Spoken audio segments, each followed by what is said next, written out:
E, doutora, existe um prazo que a lei estipule para o ingresso da ação de despejo por falta de pagamento? Não, na realidade não. Eu posso entrar com ação de despejo após o primeiro dia de mora do inquilino. Não há necessidade de ter, a lei nem estipula um prazo X, um mês, 2 meses, 3 meses, não. O que a gente utiliza, em regra costumeira entre os advogados militantes e até as próprias administradoras, é utilizar uma média de 3 meses de aluguel.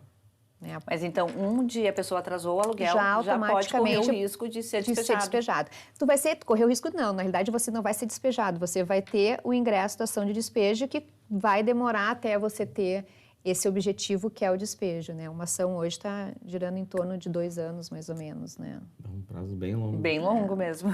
Doutora, comentaste nos 3 meses, né? Os advogados normalmente são esperando esse período, né? Por que adotar esse prazo desse período de 3 meses? Primeiramente, a gente fala em relação à questão do custo, né? Porque o proprietário, que ela é o polo ativo de uma ação de despejo, normalmente ele não consegue uma assistência judiciária gratuita, que é uma prerrogativa que existe para quem é um hipossuficiente. E por ter isso, por ter a renda do aluguel, né? Normalmente os juízes não concedem. Então, você vai acrescer a dívida do inquilino mais as custas processuais. Então, para minimizar isso, a gente dilata um pouco esse prazo de ajuizamento de ação.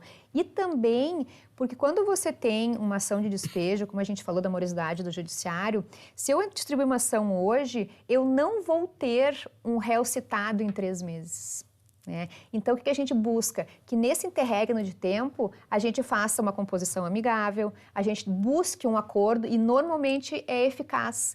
Já se verificou que esses 3 meses é um tempo hábil para que o inquilino possa se reestruturar e fazer um acordo e conseguir pagar esse acordo, né? Conseguir fazer com que a gente não precise rescindir o contrato e a locação se perdure. Porque pode ser que ele tenha perdido o emprego, né? Então, e talvez nesse período de 3 meses ele já tenha achado uma outra oportunidade. Sim, e já tenha se recomposto financeiramente. E até a relação comercial também, porque às vezes existem altos e baixos, né?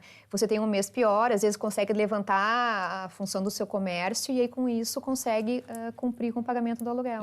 Até porque o caso da pessoa também que o desempregado, né, que tem a vida ficada, daqui a pouco recebe a sua rescisão e consegue pôr em dia.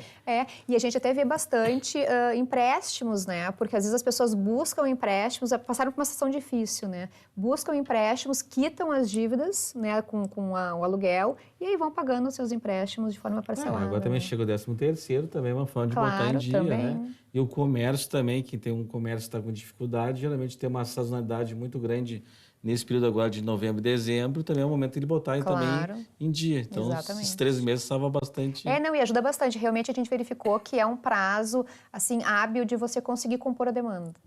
É bem aquilo, né? Conversando a gente se entende. Claro, exato. Bom, e doutora, após ajuizada a ação de despejo, não há mais o que fazer ou o locatário pode evitar de alguma forma? Pode, na realidade, a lei do inquilinato, ela proporcionou ao locatário a purga da mora, que a gente chama. É uma faculdade onde o locatário pode, depois de citado no processo de despejo, dizer vou pagar o aluguel e vou manter o meu contrato de locação, né? Inclusive, essa faculdade, ela também é dada ao fiador, porque num processo de despejo eu tenho um locatário e tem um fiador quando existe a modalidade de garantia de fiança. E tendo essa modalidade, eu vou citar o meu inquilino, né, para que ele seja despejado e também que pague os aluguéis atrasados e vou intimar o meu fiador do despejo, mas vou citá-lo também da falta de pagamento, porque ele é o garantidor do meu inquilino, né? Então, ele também é parte numa ação de cobrança. E sendo parte nessa ação de cobrança, eu vou dizer para ele assim, você também deve pagar. E ele também tem a possibilidade de purgar a mora, porque eu não quero que o meu dinheiro vá...